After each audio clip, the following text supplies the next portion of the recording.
ಬೆಂಗಳೂರು ಗ್ರಾಮಾಂತರದ ದೇವನಹಳ್ಳಿಗೆ ಹೊಂದಿಕೊಂಡಿರ್ತಕ್ಕಂಥ ಒಂದು ಗ್ರಾಮದಲ್ಲಿ ದಲಿತರು ದಶಕಗಳಿಂದ ವಾಸ ಮಾಡ್ತಾ ಇದ್ದಾರೆ.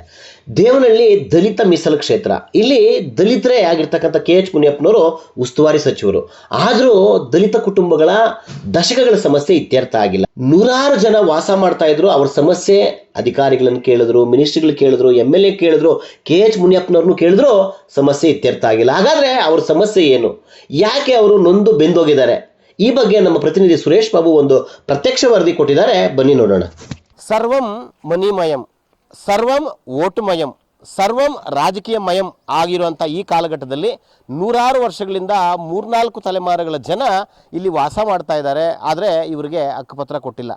ನಾವು ಓಟ್ ಹಾಕಿಸ್ಕೊಳ್ತಾ ಇದ್ದೀವಿ, ನೀವು ಹಿಂಗೆ ಹಂಗೆ ಮಾಡ್ತೀವಿ ಅಂತೇಳಿ ಅಹಿಂದ ಹೆಸರಲ್ಲಿ ಒಂದು ಪಕ್ಷ, ಹಿಂದುತ್ವ ಅನ್ನೋದು ಥರದಲ್ಲಿ ಇನ್ನೊಂದು ಪಕ್ಷ, ನಾವು ರೈತರ ಪಕ್ಷ, ನಾವು ಮಹಿಳೆಯರ ಪಕ್ಷ, ನಾವು ದಲಿತರ ಪಕ್ಷ, ನಾವು ಜಾತ್ಯತೀತರು ಅಂಥೇಳಿ ರಾಜಕೀಯ ಬೇಳೆ ಬೇಯಿಸ್ಕೊಳ್ತಕ್ಕಂಥ ರಾಜಕೀಯ ನಾಯಕರುಗಳು ಬೆಂಗಳೂರು ಗ್ರಾಮಾಂತರ ಜಿಲ್ಲೆ ದೇವನಹಳ್ಳಿ ತಾಲೂಕಿನ ಸಾವುಕನಹಳ್ಳಿ ಗ್ರಾಮದ ದಲಿತ ಕುಟುಂಬಕ್ಕೆ ಸೇರಿರ್ತಕ್ಕಂಥ ಪರಿಶಿಷ್ಟ ಜಾತಿ ಮತ್ತು ಪರಿಶಿಷ್ಟ ವರ್ಗಕ್ಕೆ ಸೇರಿರ್ತಕ್ಕಂಥ ನೂರಾರು ಮನೆಗಳು ನೂರಾರು ವರ್ಷಗಳಿಂದ ವಾಸ ಮಾಡ್ತಾ ಇದ್ದಾರೆ.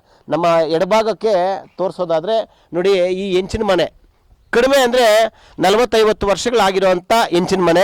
ಇನ್ನೂ ಹೆಂಚಿನ ಮನೆಗಳಿದೆ ಅನ್ನೋದಕ್ಕೆ ಇದೇ ಸಾಕ್ಷಿ. ನಾವು ಯಾವ ಸ್ಥಿತಿಲಿದ್ದೀವಿ, ನಮ್ಮ ನೋವೇನು ನಲಿವೇನು ಅನ್ನೋದನ್ನು ಈ ಹೆಂಚಿನ ಮನೆ ತೋರಿಸ್ತಾ ಇದೆ.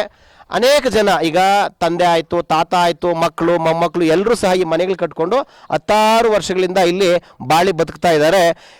ಚುನಾವಣಾ ಸಂದರ್ಭದಲ್ಲಿ ಎಲ್ರಿಗೂ ಓಟ್ ಹಾಕ್ಕೊಳ್ಳೋ ಸಂದರ್ಭದಲ್ಲಿ ಎಲ್ಲರೂ ಓಟ್ ಹಾಕಿಸ್ಕೋತಾರೆ. ನಂತರದಲ್ಲಿ ಯಾರೂ ಸಹ ಇವರನ್ನು ಕೇರ್ ಮಾಡ್ತಾ ಇಲ್ಲ.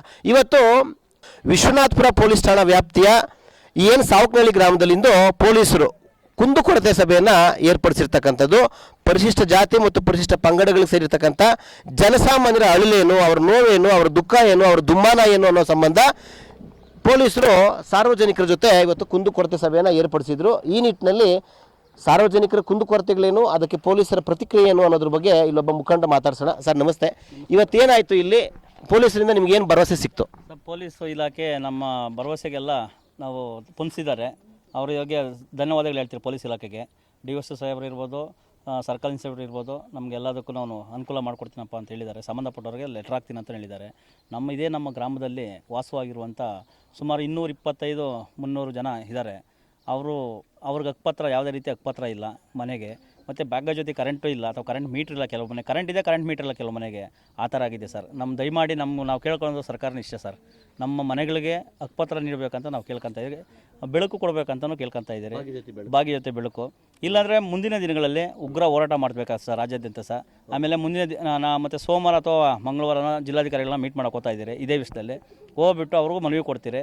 ಅವರೇನಾದರೂ ಮನವಿಗೆ ಸ್ಪಂದಿಸಿಲ್ಲ ಅಂದರೆ ನಾವು ಉಗ್ರ ಹೋರಾಟ ಮಾಡ್ತೀರಿ ಸರ್. ಈ ಮೂಲಕ ನಾವು ತಿಳಿಸ್ತಾ ಇದ್ದೀವಿ. ಸಂಬಂಧ ಏನಾದರೂ ಜಿಲ್ಲಾಧಿಕಾರಿಗಳಿಗೋ ತಹಸೀಲ್ದಾರ್ಗೆ ಏನಾದರೂ ಮನವಿ ಕೊಟ್ಟಿದ್ದೀರಾ ಸರ್? ಇನ್ನೇ ಇದ್ದಂಥ ನಮ್ಮ ಹಿರಿಕರು ಕೊಟ್ಟಿದ್ದಾರೆ, ಯಾವುದೇ ರೀತಿಯೂ ಅನುಕೂಲ ಆಗಿಲ್ಲ ಸರ್. ಇದು ಮುಖಂಡರ ಮಾತು. ಇನ್ನು ಗ್ರಾಮದಲ್ಲಿರ್ತಕ್ಕಂಥ ಒಬ್ಬ ಅಜ್ಜಿ ಇದ್ದಾರೆ. ಈ ಹೆಂಚಿನ ಮನೇಲಿ ವಾಸ ಮಾಡ್ತಕ್ಕಂಥ ಅಜ್ಜಿ. ಈಗ ಎಷ್ಟು ವರ್ಷಗಳಿಂದ ಈ ಮನೇಲಿ ಇದ್ದೀರಿ? ಹಕ್ಕುಪತ್ರಕ್ಕಾಗಿ ನೀವು ಬರ್ತಕ್ಕಂಥ ನಾಯಕರುಗಳಿಗೆ, ಗ್ರಾಮದ ನಾಯಕರುಗಳಿಗೆ, ರಾಜಕೀಯ ನಾಯಕರಿಗೆ ಮನವಿ ಕೊಟ್ಟಿದ್ದೀರಾ? ಕೊಟ್ಟಿದ್ದೀರಿ ಸರ್, ಕೊಟ್ಟಿದ್ದೀರಾ. ಬಿದ್ಲೂರಾಗ ಒಂದು ಸಾರಿ ಪಂಚಾಯತಿ ಇಲಾಖೆಯಲ್ಲೇ ಮೀಟಿಂಗ್ ಆಯಿತು, ಅಲ್ಕೂ ಹೋಗಿದ್ದೀರಿ. ಇಲ್ಲಿ ನಮ್ಮ ಸಾಕನಹಳ್ಳಿಯಾಗ ಮೀಟಿಂಗ್ ಆಯಿತು, ಆವಾಗ ಹೋಗಿ ನಾವು ಅರ್ಜಿ ಕೊಟ್ಟಿದ್ದೀರಿ. ಯಾವ್ದು ಕೊಟ್ರು ನಮ್ಗೆ ಹಕ್ಕುಪತ್ರ ಬರಿಲ್ಲ ಸರ್. ಹಕ್ಕುಪತ್ರ ಬೇಕು ಸರ್. ಈಗ ನೋಡು, ನಮಗೆ ಹಕ್ಕುಪತ್ರ ಬೇಕು ಅನ್ನೋದು ಈ ನೊಂದ ತಾಯಿ ಮತ್ತು ತಂದೆಯರ ಅಳಲು ಕಣ್ಣೀರಾಗದಿರಲಿ, ಆಸೆ ಜೀವಂತವಾಗಿರಲಿ. ಅದು ಯಾವಾಗ ಅಂದರೆ ನೊಂದ ಮನಕ್ಕೆ ಏನು ಸಮಸ್ಯೆ ಇದೆ, ಸಮಸ್ಯೆಯ ಪರಿಹಾರ ಆದಾಗ ನೊಂದ ಮನೆಗಳಿಗೆ ಸಾಂತ್ವನ, ನೆಮ್ಮದಿ. ಆದಷ್ಟು ಕೆಲಸ ಸಾವುಕನಹಳ್ಳಿ ಗ್ರಾಮದ ನೂರಾರು ಕುಟುಂಬಕ್ಕೆ ಹಕ್ಕುಪತ್ರ ಕೊಡುವಂಥ ಕೆಲಸ ಆಗಲಿ. ಶಶಾಂಕ್ ಜೊತೆ ಸುರೇಶ್ ಬಾಬು, ವಿಶ್ವಭಾರತಿ, ದೇವನಹಳ್ಳಿ.